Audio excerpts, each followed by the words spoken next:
we're sitting there eating pancakes, and my son says, "Daddy, I want to meet our neighbors."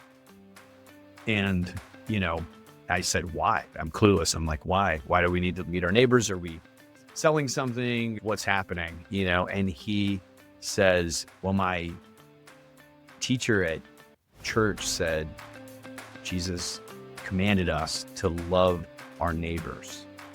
And so I think we should meet them." This is Virtuous Leaders, the podcast for based Catholics who will speak truth, do good, or die trying. Here's the show.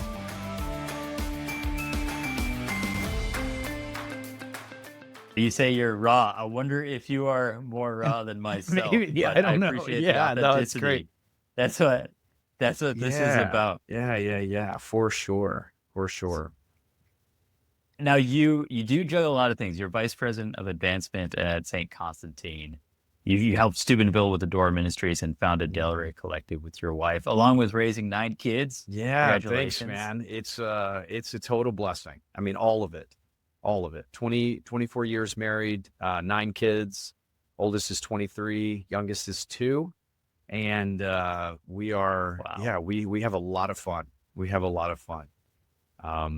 Following the Lord into mission and nonprofit and big family and the whole thing. It's anything but easy. But simply put, trusting the Lord, it's been a great adventure. I want to hear about Delray Collective. That's a personal initiative you founded with your wife.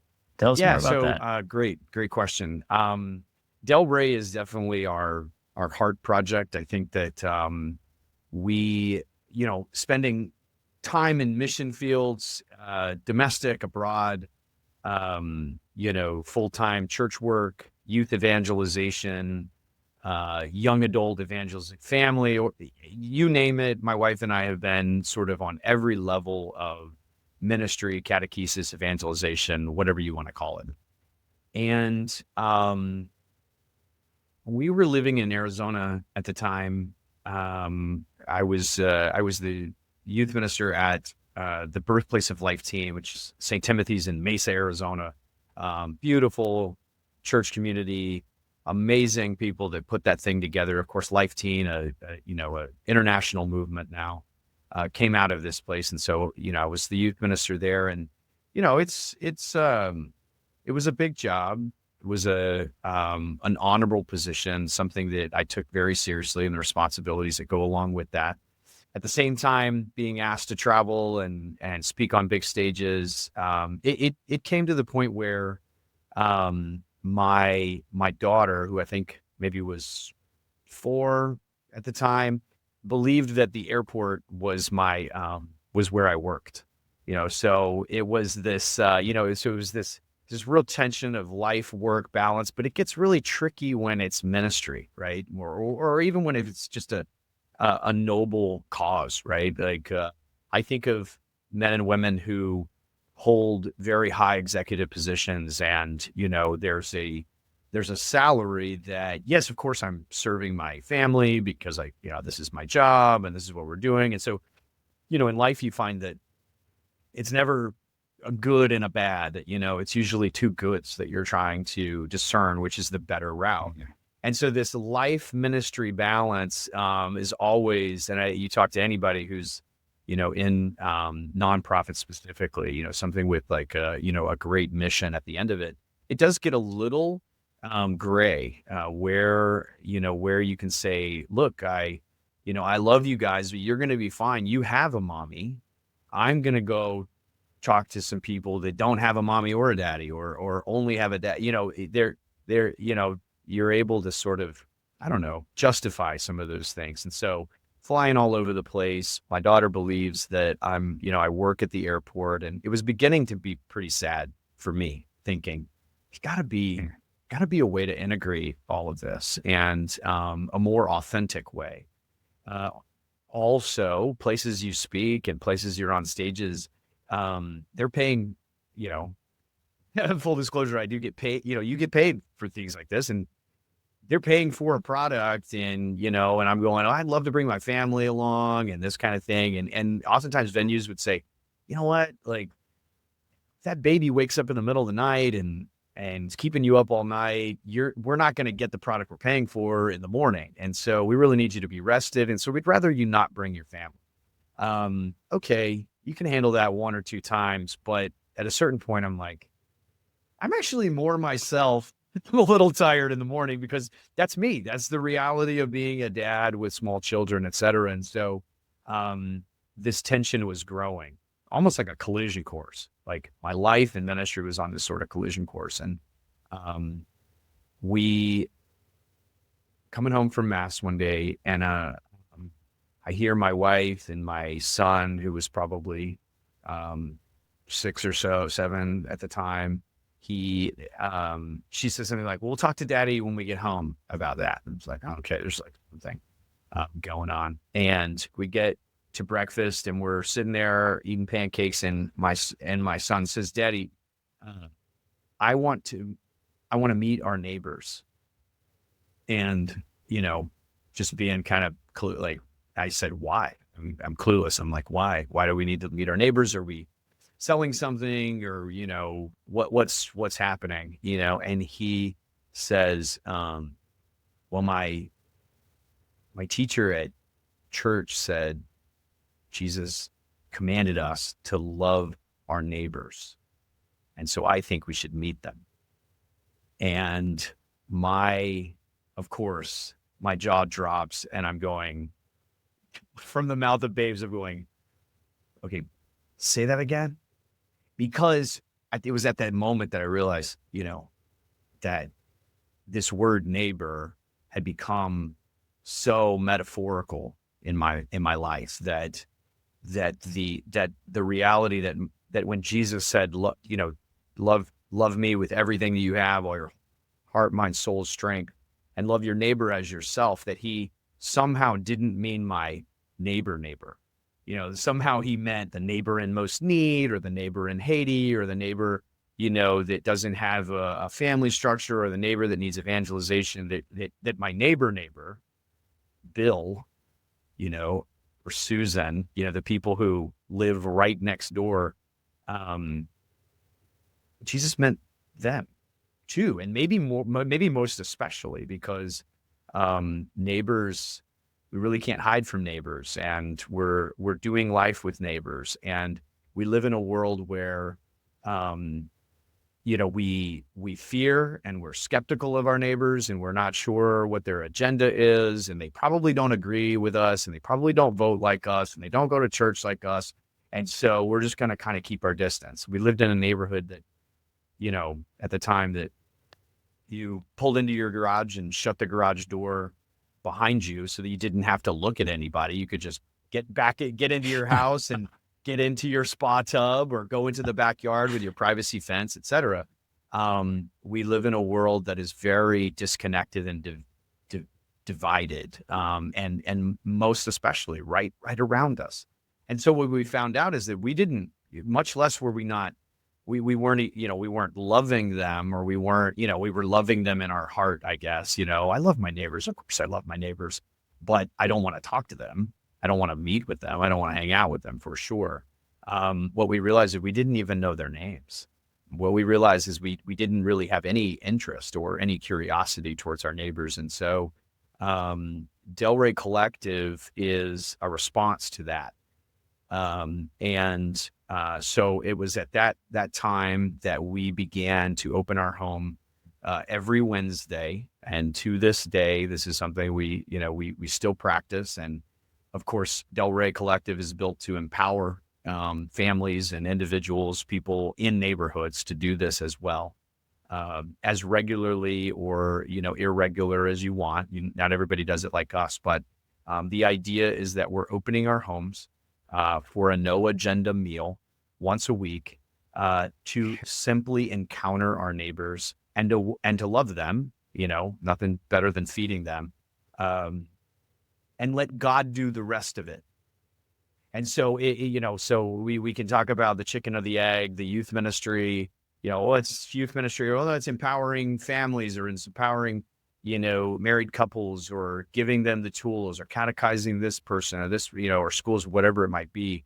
But the thought occurred to us that if every, believing, virtuous Catholic, Christian, wherever, just if we obeyed that command and we just were called to love that cul-de-sac or those two neighbors, right? Um, that scaled where we're all doing that, that actually could work. We wring our hands and wonder how society will move back to sort of traditional, whatever the case may be. We wonder, and then we realize the genius of Jesus was that he gave us something, not only that was simple, not easy, but something as simple as that could also work. That could also, if we all actually did it, that it would be something that could transform culture. Because what we have found in our simple meals is an openness or a desire. People look at our family, 9 kids. How do you do that? Well, we keep the important things important. People pay attention to the way we discipline our kids. People pay attention to the way we love each other as spouses, et cetera. And so it has really been not surprising that God has used the sort of simple setting the table, for good and transformation and conversions, even though that's not the point of the thing.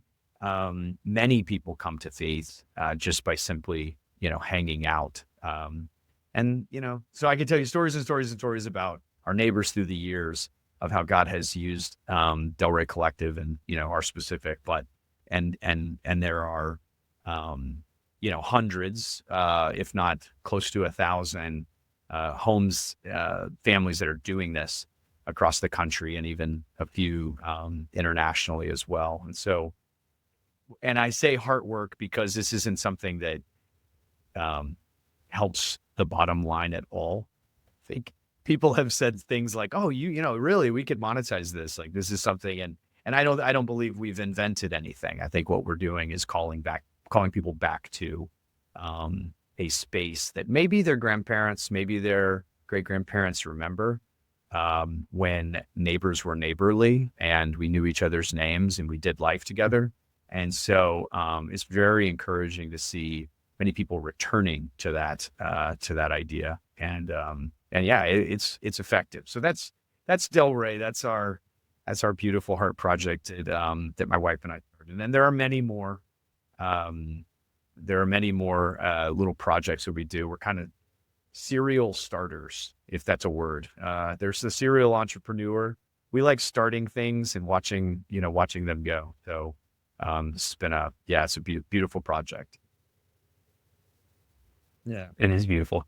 I'm fairly convinced that for a big family, one of the best witnesses they can give is just inviting people over to see their loving family. Oh It yeah, really there's does expand the heart. science that It's has amazing. shown that just seeing kids, like you see kids walking down the street, as a person who might feel lonely, that even that can trigger happiness. Kids make us happy. They also annoy us, but most of the time it's something that brings joy to people.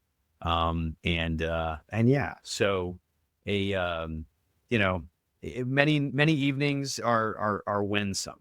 They're beautifully cheerful and pleasant, and it's not a talk. It's not like Ennie gets, okay, everybody come together and we're gonna pray the rosary or we're gonna talk about this or that.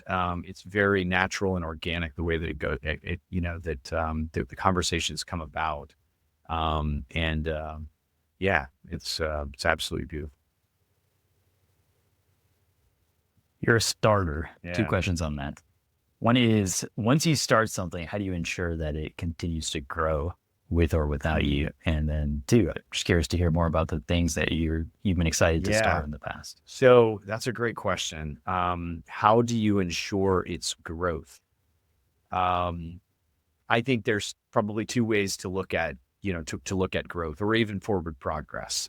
In my experience, starting something should, especially when you are, doing good. Like if your intent to start something is to accomplish some good in the world, which we we hope to do with all of our nonprofits.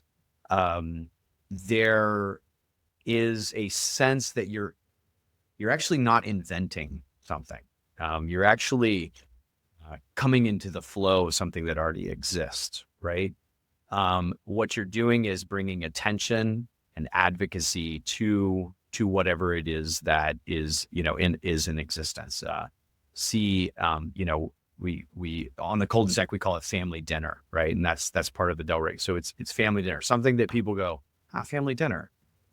That's something I like, something that seems good. Are we a family? We are a family. We're a neighborhood family.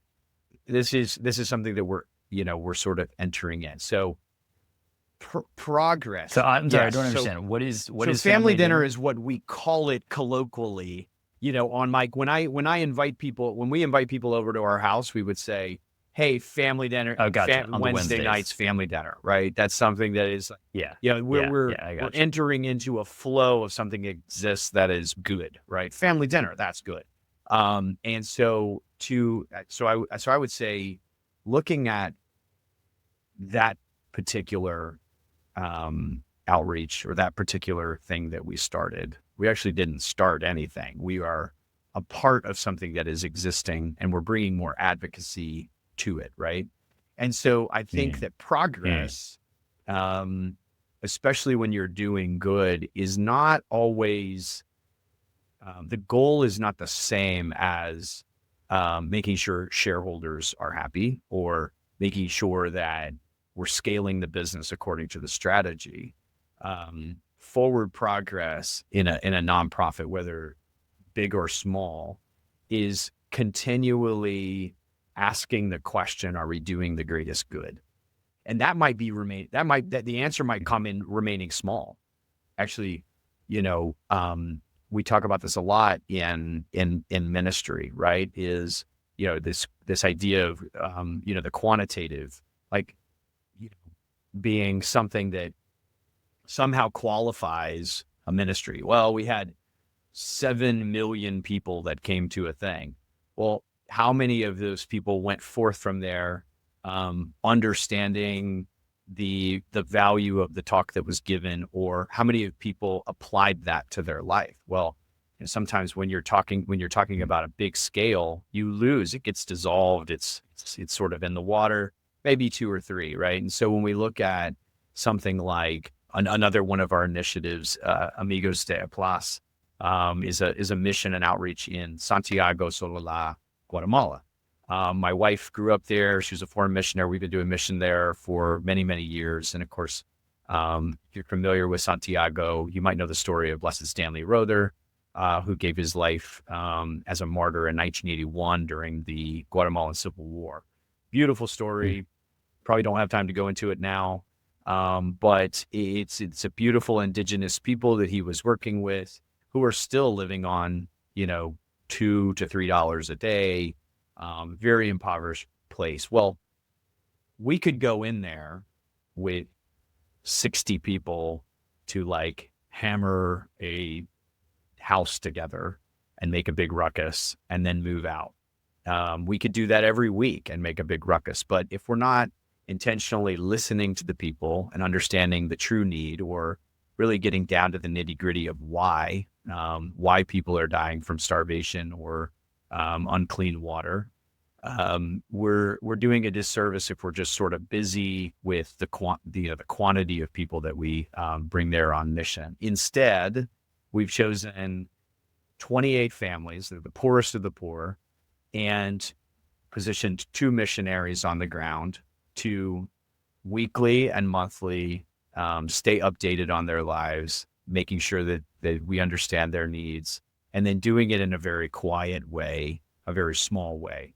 28 families. And a lot of people go, man, well, there's 300 that need help. Yes, that's true, but we wouldn't be able to do the same quality of work that we do with the 28.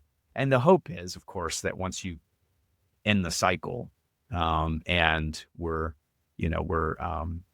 getting dignified work for them, or figuring out their situation, that, obviously there's more we can take on. So starting a thing, I would say, includes these two things. I keep this quote handy from Pope St. John the 23rd, and he says, "This is what the Lord wants from us, only to begin. Then it is his task to carry it out with power and with calm, to multiply, to finish."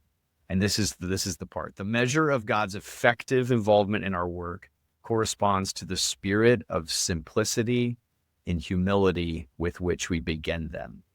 I love that, because the idea is that, especially when working in, in ministry or nonprofit, what have you, like I said, we're entering into a bigger story here.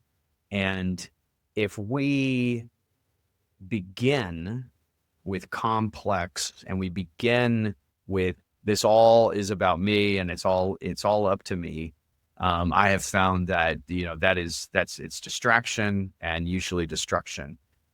If we want God's effective power, especially, again, in nonprofit, like it is truly impossible to do without starting with simplicity and humility. That those are the two corresponding measurements that go along with God's effective work in our ministry. And so I think that to start something is one thing, obviously, to start with simplicity, to start with humility, knowing that this is bigger than us. But to keep it going is to continually ask, are we still doing the best good that we possibly can? And not being distracted by qualifying our work by the quantity of people that are involved or the number of units sold. In my experience, staying effective involves growing when it's necessary, and remaining focused on doing good, remaining focused on the mission, as opposed to getting distracted by, trying to qualify it. So yeah, but I just love the idea of John the 23rd saying this. Obviously, he opened the doors to Vatican II. He called for an ecumenical council that, of course, we are still, we haven't seen the end of the fruits. We just sort of begun to see the birth of some things, after post-conciliar. The post-conciliar time of the church is a time of deepening our understanding of what was actually said. But so for John the 23rd to say, we have to begin with simplicity, getting back to the basics, and humility, knowing that God is he's got this. He started the thing. He's accomplishing what he wants to accomplish with or without us. Sorry if that hurts anybody's egos, but God doesn't need you. He desires us to go to work with him, but he's not worried about whether or not he will get his way. He's way bigger than that. And so understanding in the beginning that he's got it, that it's his mission, that he's accomplishing whatever he's going to accomplish with or without you. We are called to do our part. And I love the story of Abraham when I think about this, like Abram. We just had it in the readings just a few weeks ago, where, the angel says to Abram, Sarah, you're gonna be pregnant. Like, you're gonna be pregnant with a child. Next time I come through here, you're gonna be pregnant. And Sarah, famously laughs. This is impossible. How are we going to do this, right?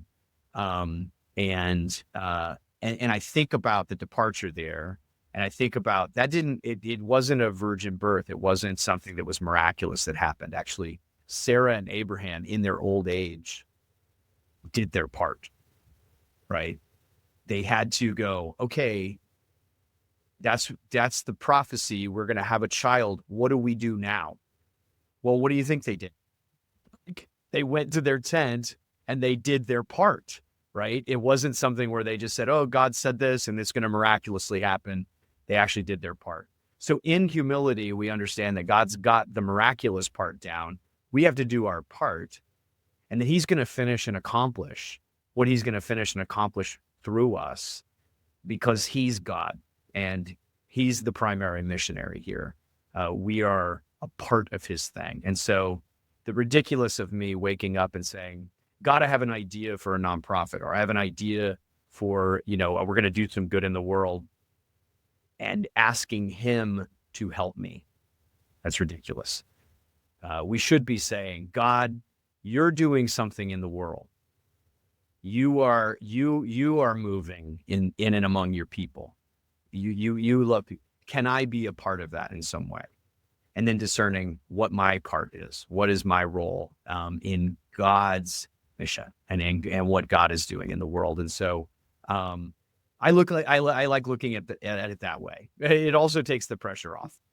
Like, oh, thank God you're in charge of these things. And so, but then there's a lot of our part, right? There we can get into that as far as how we respond to his mission and what we do. But starting involves, simplicity and humility.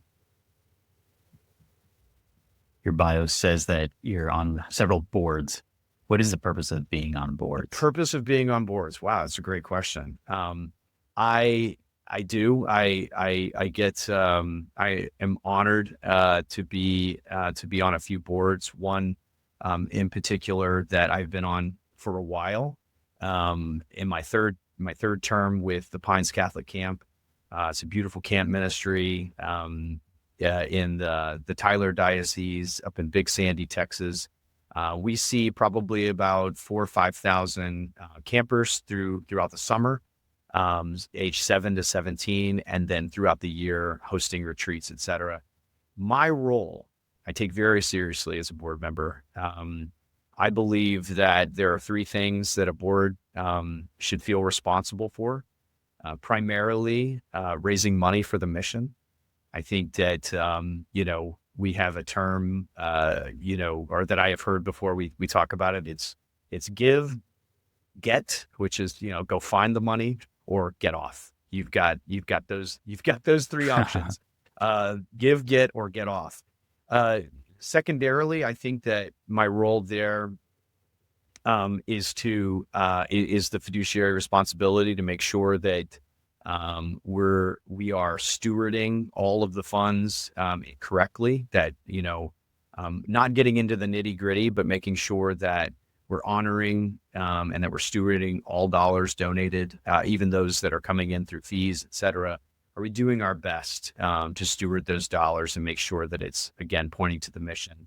And then thirdly, it's the personnel. Only one, right? I think that as a board member, I am particularly discerning about who's leading, who is the leader. So raising money, approving the budget, and hiring and firing the executive director. I think those are the three roles that I take most seriously on boards. And thank God, like I said, being asked to be on that side of things is a great honor and privilege, especially, and really believing in these missions. This is something that's very important. Boards in most nonprofits that I have seen that have gone awry, it's been the board perhaps overstepping some of those really fundamental three roles, or vice versa, where where administrators or executive staff are more or less working the board and not being as transparent as they should be. So I think that the board executive relationship is paramount, especially in nonprofit ministry, making sure that that everybody is on the same page, understanding the mission, stewardship of the money, and increasing revenue so that the mission can continue. Yeah, these are nonprofit boards, so you're not getting paid for it. So how do you find time for all this? This is again that life the life ministry balance is a is always going to be attention. I think it's always going to be something that we have to pay attention to year to year. I have to pay attention to this year to year.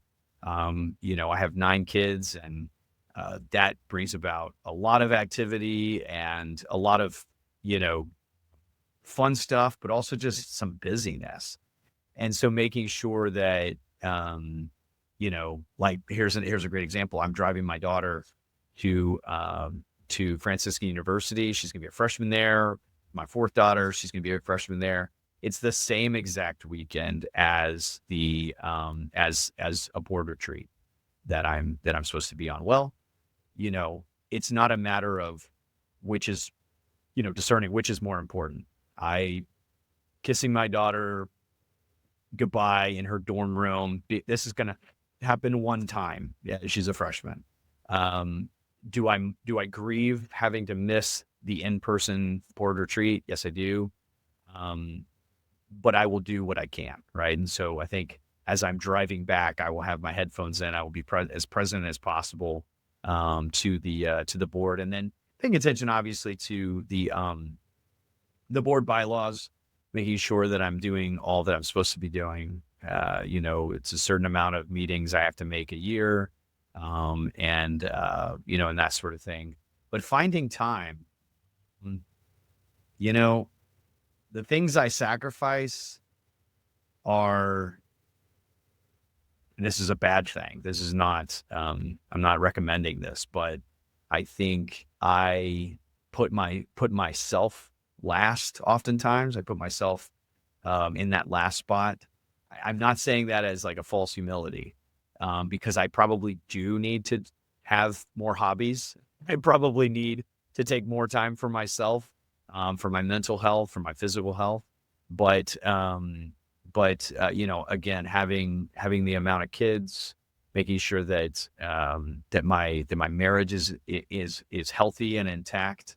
Those are the 2 top priorities. Beyond that, my neighbors get my attention, and then whatever else happens outside of that, that's going to become third.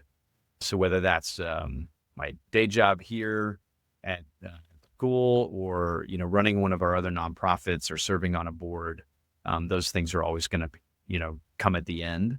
And if they ever come into conflict, I'm not going back. I'm not going back to that. They'll just have to drop off. If it comes into conflict with the primary vocation stuff. But it is attention every day. Every day is attention. Every day. That in the budget as well. That's another tension point. Like you said, most of these are not paid positions. I've always been inspired by those saints who have a sense of detachment from the world. And I like St. Francis. I feel Franciscan in my heart, where if it comes to it, Lord, I want nothing. I just want to be completely yours. And so from a very young age, I was inspired in that way. And so I tend to go all out. If I have anything at the end of my days, I would love to give it all away. I think in the end, I would just love to give it all away, and die poor. So now my kids didn't choose that. So there's that tension there. My kids haven't chosen that lifestyle. My wife and I are fine being missionary and and spending it all, but my kids are going to choose their own path. We hope that they might choose something in ministry or mission driven occupations, but who knows how that's going to turn out. But yeah, it's a good question. Keeping that balance, finding the time, very important.